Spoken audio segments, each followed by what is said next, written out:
êtes bien dans l'after sur RMC, BFM Sport, l'after jusqu'à minuit ce soir avec Jonathan Macardy et Alpha Baldé. On a débriefé les victoires de Paris face à Amiens 2-0 et de Lyon 4-0 face au promu Strasbourg. Il y avait un match qui nous intéressait tout particulièrement dans cette journée, c'est celui entre l'AS Saint-Etienne et Nice. Ouais. On avait beaucoup critiqué Saint-Etienne sur un petit peu le fait qu'on savait pas trop où on allait, on était assez inquiets. Bon, finalement, victoire 1-0 face à Nice ce soir et on a déjà senti des choses un petit peu en voyant la rencontre. Écoute, quand on voit l'équipe jouer, c'est sûr qu'on a vu plus de football quasiment sur la première temps que l'année dernière. Alors c'est vrai que l'équipe, tu sens que l'entraîneur les a fait bosser. Ça a plus rien à voir. Il y a un vrai style, il y a une vraie identité. Un pressing de tous les instants, c'est bien en place, ça attaque par bloc. En revanche, je pense toujours que l'équipe, il y a des points faibles rédhibitoires pour l'instant. Donc le mercato n'est pas terminé, mais techniquement, je pense notamment à la relance des deux centraux Perrin ça va encore, mais c'est surtout dans l'axe, tu vois, Catherine ou Gabriel. T'as besoin de plus de joueurs de ballon pour que ce qu'il veut mettre en place puisse fonctionner. Devant, pareil, j'ai rien contre Bamba. En plus, il marque, il a été pas mal, il a été remuant, il a été plein de bonne volonté. Tanan aussi, mais il faut garder un peu moins le ballon, savoir mieux le donner, être un peu plus précis dans ses passes. Donc, ce qu'on peut en tirer comme conclusion, c'est que oui, Oscar Garcia a métamorphosé cette équipe, que son plan de jeu semble être très très clair, mais qu'il a besoin d'encore plus de qualité pour pouvoir le mener à bien. Et par contre, une mention spéciale pour le petit Diouf, qui est arrivé il y a 5 jours à Saint-Etienne, et que j'ai trouvé vraiment... Je veux pas avoir des mots trop forts, mais j'ai été impressionné. Vraiment, il m'a impressionné. T'as pas l'impression qu'il est si jeune, t'as l'impression qu'il est beaucoup plus mature. Et il arrive dans un club comme ça, au bout de 5 jours, t'as l'impression qu'il est déjà comme chez lui. Je l'ai trouvé rayonnant au milieu de terrain, et ça sent la très bonne pioche. Ouais, Alpha. Oui, forcément. Après, moi je pense que les gens nous trouvent durs quand on dit que Saint-Etienne doit recruter Johnny 8 millions. Il l'a encore dit d'ailleurs, Oscar Garcia. Johnny 8 millions, je pense que lui il arrête pas de le dire. Par contre, il envoie ce message depuis très longtemps, mais quand tu vois qu'un club comme Saint-Etienne a pour transfert record Johnny 8 millions... Tu sais ce qu'il dit ce soir, Oscar Garcia? Il dit au sujet des renforts, je crois que l'on a besoin un peu de tout. Voilà ce qu'il vient de dire en conférence de presse. Mais ça saute aux yeux. Je sais pas. Oui, bien sûr, mais c'est pour. La dernière fois, quand je parlais, quand je regardais un petit peu les matchs de préparation, je disais déjà que le bloc il était haut, ils essaient de récupérer le ballon en groupe, et ça s'est vu aujourd'hui. Ouais. Il essaie de mettre quelque chose en pressing haut. Oubliez pas qu'il est de la maison barcelonaise, inspiré Cruyff, tout ça. Moi, je l'ai vu déjà à Salzbourg. J'avais dit qu'il y a quelque chose. Voilà, j'ai pas changé mon discours là-dessus. C'est un coach qui a des idées, qui fait jouer son équipe et qui veut récupérer le ballon le plus haut que possible, ça c'est clair. Mais une fois qu'il récupère le ballon, qu'est-ce qu'il en fait? Il peut pas te transformer des mecs qu'il a dans son équipe, un mec talentueux, un mec qui fait circuler le ballon de façon plus fluide. Donc faut lui donner la matière avec laquelle il veut bosser. Il a des ambitions pour cette équipe, il veut rester dans la durée. Il y a qu'à voir tout ce qu'il est en train de mettre en place au niveau de l'ETRA et tout ce qui est en train de s'organiser dans ce club qui se professionnalise pour moi depuis qu'il est là. Mais si les dirigeants n'acceptent pas de comprendre que le football, il faut oser, il faut aller chercher. Alors Youssé, le petit Sénégalais, c'est très bon. Hein. Du côté d'Empoli, c'était une révélation. C'est très bon. Mais je pense pas que sur une saison, surtout pour sa première, tu peux t'appuyer sur lui. Typiquement, ce soir, tu vois quand même qu'il te manque d'un second souffle. Il y a un moment où tu souffres en deuxième mi-temps, et précisément, c'est parce que tu n'as pas cette profondeur de banc et peut-être des recrues qui font la différence que justement tu perds un petit peu le fil de la rencontre. Comme pour tous les autres clubs, Saint-Etienne, c'est le premier match, c'est le début de saison. T'as la préparation de certains qui ont commencé ailleurs, qui viennent terminer à Saint-Etienne. Voilà, c'est le banc qui est inquiétant en fait, c'est l'effectif qui a 5 ans, parce qu'au final, tu regardes son 11, c'est vraiment le meilleur 11 qu'il pouvait mettre. Après, c'est le meilleur qu'il pouvait mettre, oui. Mais après, par exemple, le milieu de terrain devant la défense, c'est le Ness. Je continue à penser que c'est un très bon joueur. Ouais, mais sauf que ça fait 18 mois, c'est le Ness, on comprend pas quand est-ce qu'il va dépasser un palier, quoi. Non, mais les supporters de Saint-Etienne. D'accord là-dessus, parce que c'est le Ness, en fait, il est arrivé, je l'ai trouvé de suite très très très bon, vraiment. Techniquement très bon, physiquement très bon. Le souci, c'est qu'il a eu ses pépins en équipe nationale où il a eu cette très grosse suspension je pense qu'il a pété un câble.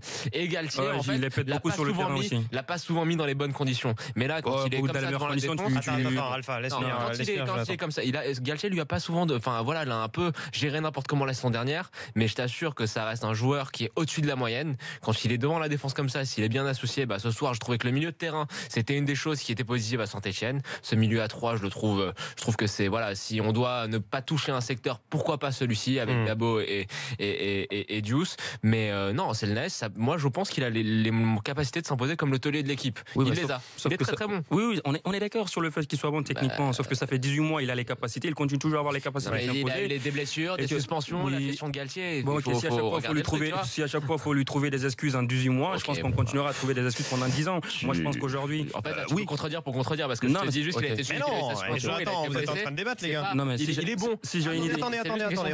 Messieurs, on a du direct. Messieurs, je vous coupe. Je crois qu'on a Usain Bolt. Justin Gatlin, champion du monde du 100 mètres en direct.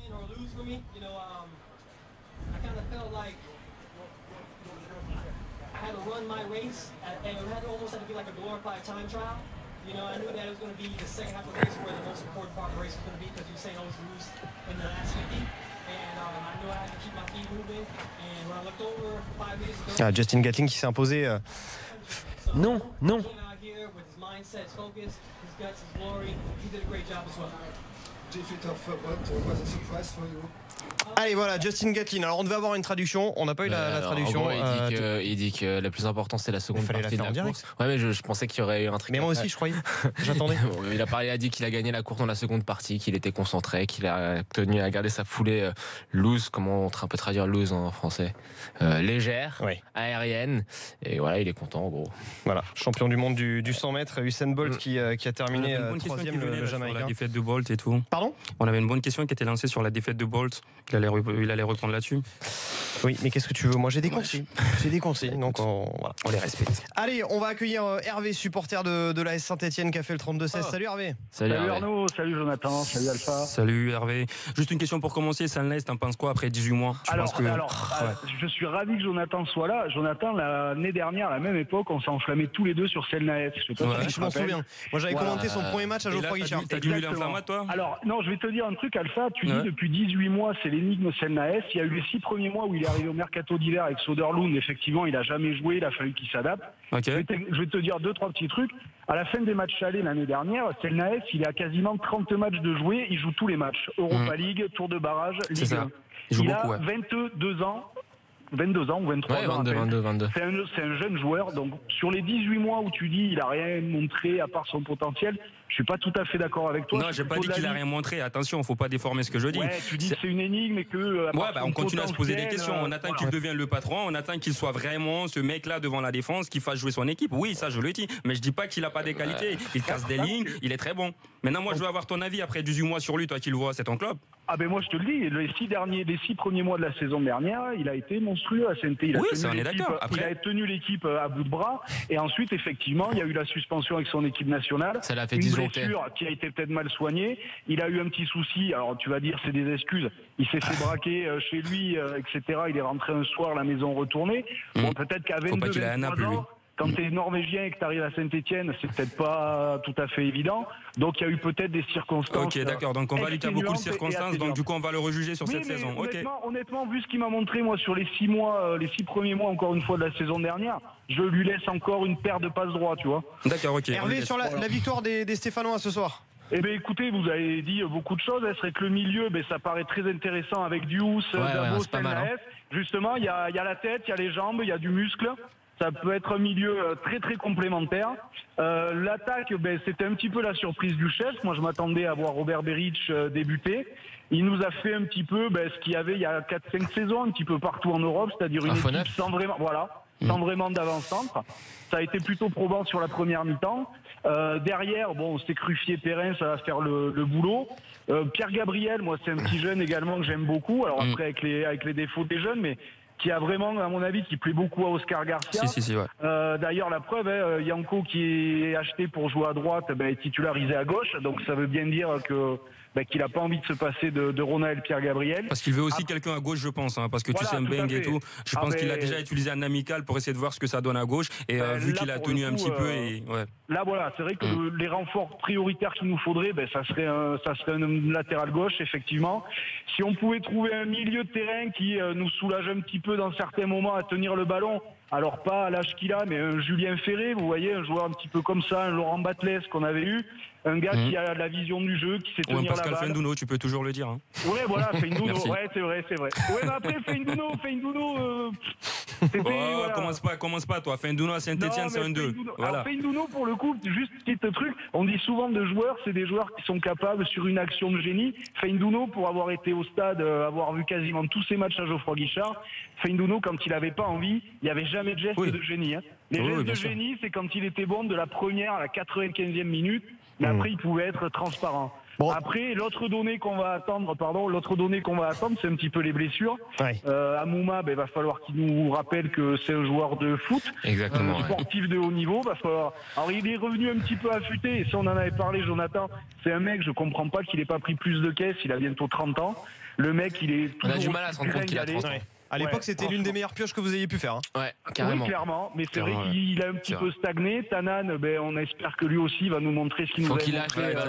Faut lui offrir un ballon pour chez lui, je sais pas, mais il faut qu'il apprenne à la lâcher parfois. Exactement. Mais après, non, c'est plutôt de bon augure. Voilà, contre Nice cette année, on va avoir que le championnat à jouer et puis faire des petits trucs sympas en coupe. Donc non, de bon augure et franchement, non, prometteur. Je vous dis, moi, ce que j'ai bien aimé, c'est Bamba, c'est Ronald Pierre-Gabriel, les jeunes. On a Maïga quand il va revenir de blessure, qui lui pourra peut-être tenir le poste de gauche, justement. Donc voilà, après, quid un petit peu de Beric, moi je vous dis, c'était un peu la surprise du chef. C'est bizarre, J'espère qu'on va pas vers un flop avec Beric, parce que si cette année il n'explose pas à Saint-Étienne, on pourra dire que c'était un gros flop, puisqu'avant Diony, c'était le joueur l'acheté le plus cher à Saint-Étienne. Donc, mais en tout cas, voilà, bon coup de chapeau à Oscar Garcia. On a beaucoup parlé des entraîneurs étrangers, Bielsa qui revient, c'est réussi. Voilà, j'espère que Garcia, ça sera la bonne surprise au niveau des nouveaux coachs en Ligue 1. Merci Hervé d'avoir fait le Ah, vas-y, je t'en prie. Hervé. Oui, attends, il y a Jonathan qui veut te poser une question. Dis-moi. T'as pas du rat à cuisiner là encore? Écoute, c'est ce que j'allais dire. Pas pour Arnaud, mais... alors pour Eric, pour Daniel Arnaud, et tout. On va attendre, mais pour Eric, pour Daniel, pour Jérôme, moi c'est déjà tout prêt. Hein. Tapette à la cave, de nouveau, il y en a 2-3 de piochés. Okay. Tout est prêt. Hein. Okay. Et en tout cas, Jonathan, j'espère qu'on pourra se croiser à cette occasion-là parce que j'ai beaucoup échangé avec toi, donc c'est cool. Avec plaisir. Allez, merci Hervé d'avoir fait le 32-16, supporter de la Saint-Etienne. C'est lui qui avait préparé le ragondin pour Eric. Ouais. Mais c'est du ragondin, c'est pas du rat. C'est meilleur, non? Le pâté de Il paraît que c'est meilleur. Il paraît que c'est meilleur. Eric avait dit qu'il avait pas l'air de dire que c'était dégueulasse. Et c'est lui qui doit cuisiner pour Jérôme. C'est un peu dur. Ah non, vraiment, c'est lui qui est censé cuisiner le rat pour Jérôme. Mais justement, tiens, puisqu'on parle de rat, parlons de celui pour lequel le rat est destiné. En tout cas, je vais pas le manger. En tout cas, Nice ce soir, ils sont un petit peu passés à côté aussi de leur. Mais bon, c'est difficile parce que ils ont quand même un été très très compliqué. Il y a deux choses. La première chose, c'est qu'ils ont physiquement, ils ont tout donné, pesé leur dans les jambes. Mais la deuxième chose, c'est faut voir ce qu'ils ont fait face à l'Ajax en début de semaine. Ça, c'est l'excuse conjoncturelle, mais le problème qui dénote un vrai problème de structure dans cette équipe, c'est que l'équipe n'a pas le banc suffisant pour jouer sur tous les tableaux. Et là, tu le vois parce qu'il manque Seri notamment. Quand Jean-Michel Seri n'est pas là, l'équipe n'a plus rien à voir. On l'avait vu également lorsqu'il était parti à la CAN. Mais c'est quand même exactement. Donc il faut y penser, je pense. T'as quand même encore des joueurs qui sont pas ultra en forme. Je pense à Alassane Plea.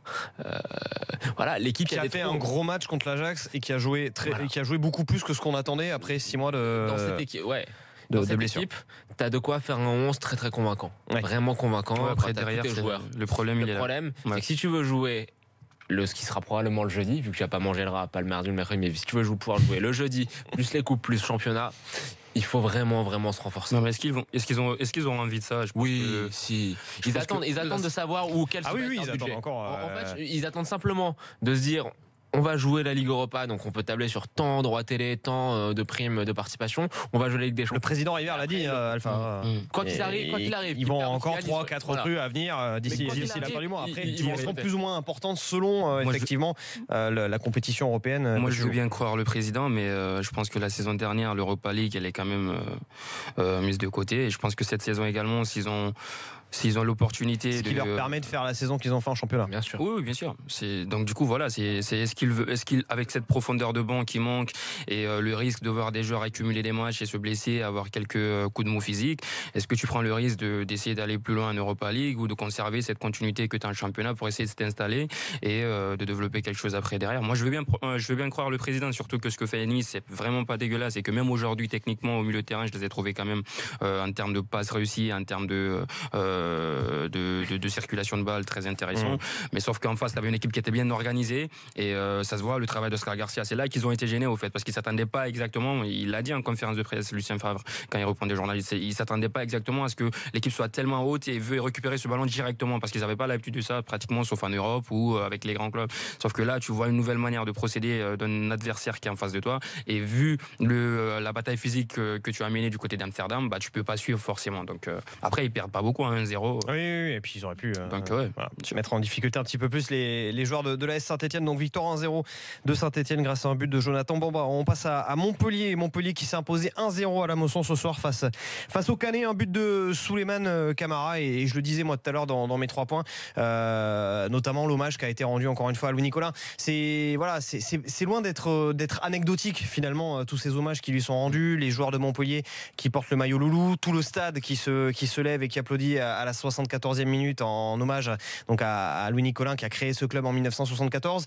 Il y a quand même plein de choses, et on se rend compte que vraiment c'était un homme qui comptait pour Montpellier, pour le football en général en France. C'est un monument du foot français. Moi je sais que Nicolin, d'où je viens en Guinée, beaucoup de présidents du championnat français sont pas connus, à part Aulas, et je pense que ça s'arrête là du côté de Lyon, parce que Lyon a enchaîné ses titres à un moment donné. À part Aulas, je pense que t'as personne qui est connu en France comme président du club, mais t'as Louis Nicolin qui est connu, quoi. Donc c'est pour te dire combien de fois ce mec-là c'était quand même une figure emblématique du football français. Oui, grosse émotion. On a même vu le gardien carrément devant le tifo, le gardien Rémi Vercoute, le gardien de Caen, les joueurs attendaient pleurer en début de match. Il avait les larmes aux yeux. Je pense que les joueurs attendaient quand même qu'on arrête le match. Je pense que la Ligue avait donné son accord, c'est quelque chose comme ça. Mais sauf que l'arbitre n'a pas voulu. Mais bon, c'est qu'un détail. L'essentiel c'était l'hommage. Ce qui s'est passé d'ailleurs de manière assez étonnante l'autre jour à Amsterdam en l'honneur de Nouri. C'est ça. Jonathan, sur cet hommage, quand même très bel hommage pour Louis Nicolin. Ouais, c'était vraiment le spectacle principal de ce match. Pas être dur, mais bon, effectivement, on a tout dit sur depuis le décès de Nicolin. C'était bien de le faire pour débuter la saison, mais maintenant il faut passer au foot. Et je pense que les 2 équipes qu'on a vues aujourd'hui sont très inquiétantes. Et je pense qu'on va les voir en bout du classement très très rapidement et pour très longtemps. Tiens, on va accueillir justement un supporter de Montpellier, Ludovic, qui a fait le 32-16. Salut Ludovic. Bonsoir messieurs, salut Arnaud, Alpha. Dis donc, et Jonathan. T'es supporter de Montpellier, mais t'habites en Haute-Garonne, toi. Ouais, j'habite à Toulouse. Mais ça c'est pas cool ça. Et d'ailleurs, bon, j'ai tous les potes à Toulouse, mais d'ailleurs on sera présent pour le derby de l'Occitanie samedi prochain au Stadium, ça c'est sûr. Ah ouais. Bon, qu'est-ce que t'en as pensé de cette rencontre, cette victoire 1-0 des Montpelliérains? Par rapport à Jonathan, j'aimerais quand même revenir sur l'hommage qui était exceptionnel. Je pense que quand on parlait de spectacle, on a tous cette petite histoire, tu sais, avec Louis Nicolin. Là, j'ai tenu à amener mon petit frère Emmanuel qui était au stade avec moi ce soir, parce que Louis Nicolin lui avait offert un maillot il y a quelques années lors d'une sorte de dédicace. Et je pense que si on interroge la plupart des supporters de Montpellier, quasiment tous même, chacun a ce petit lien, même avec ceux qui n'ont pas rencontré Louis Nicolin. Oui, t'avais l'impression qu'il avait. T'avais l'impression que c'était Ludovic, t'avais l'impression que c'était le papa de tout le monde un petit peu, non? Voilà, c'est ça exactement. Familial, tout ça. Il était présent. Il a réussi dans le domaine des affaires, d'abord à Lyon et puis après sur Montpellier avec cette entreprise de ramassage de déchets, que ce soit pour les particuliers ou d'ailleurs pour les entreprises. Et voilà, c'était une figure emblématique, comme l'a dit le speaker tout à l'heure, la figure emblématique, le président emblématique de Montpellier, puisque bon, non seulement il a créé le club en 1974, mais après malheureusement il est décédé le jour de ses 74 ans. Donc c'est pour ça qu'à la 74e minute, il y a eu la grosse séance d'applaudissements. D'ailleurs, c'est à ce moment-là que Kevin Bergou est sorti. J'espère qu'il pensait pas que c'était pour lui quand même. Voilà, bon, petite blague mise à part. Il a pas été mauvais. Ouais, Kevin Bergou a été j'ai trouvé très intéressant.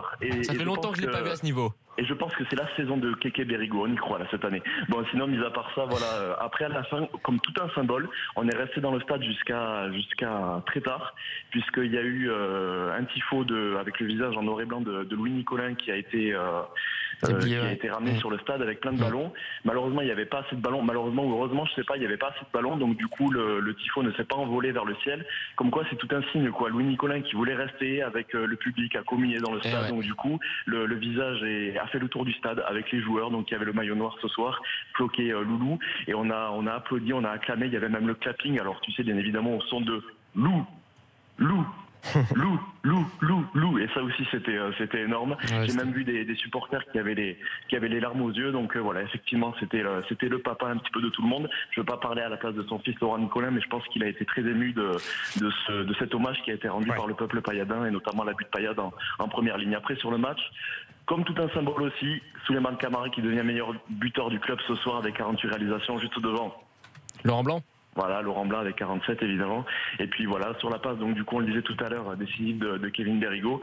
Donc voilà, après sur le match, effectivement pas grand chose à dire. On craint un petit peu, on a pris 3 points ce soir qui étaient importants pour commencer le championnat, surtout rendre donc hommage à Louis Nicolin et puis après engranger un petit peu de confiance après les matchs amicaux qu'on a fait un peu mi-figue mi-raisin. Le recrutement Sio, Pedro Mendes, je crois qu'on a recruté d'ailleurs, j'ai oublié le nom. Jérémy Clémenté. Non, l'Argentin, non. Ah, non. J'ai oublié le nom aussi. Voilà, dans la ligne des Marco Estrada, des Tino Costa, on l'espérait tout ça. On va voir ce que va donner la saison. Après, c'est vrai qu'on a un calendrier, on le regardait avec Emmanuel, là, qui est un petit peu, on peut jamais trop dire, mais qui est accessible avec la réception de Strasbourg encore dans 2 semaines à la Mosson. Ouais, ça va. Il y a le déplacement à Toulouse. Et bon, ça, après, on verra combien de points on aura samedi prochain. Mais c'est vrai qu'en tout cas, on espère vivre une belle saison, au moins le maintien. Et puis, c'est tout le mal qu'on te souhaite. C'est tout le mal qu'on te souhaite, Ludovic. Voilà. Merci beaucoup. Merci Ludovic d'avoir fait le 32-16, supporter de Montpellier. Bel hommage évidemment rendu par ce supporter à Louis Nicolin, donc l'ancien président de Montpellier. On va continuer évidemment à débriefer cette première journée de Ligue 1 dans un instant dans l'after. 2 rencontres qui vont nous intéresser. 3 face à Rennes et Metz face à Guingamp. La victoire des Guingampais à Metz, seule victoire à l'extérieur. 23h49, à tout de suite dans l'after.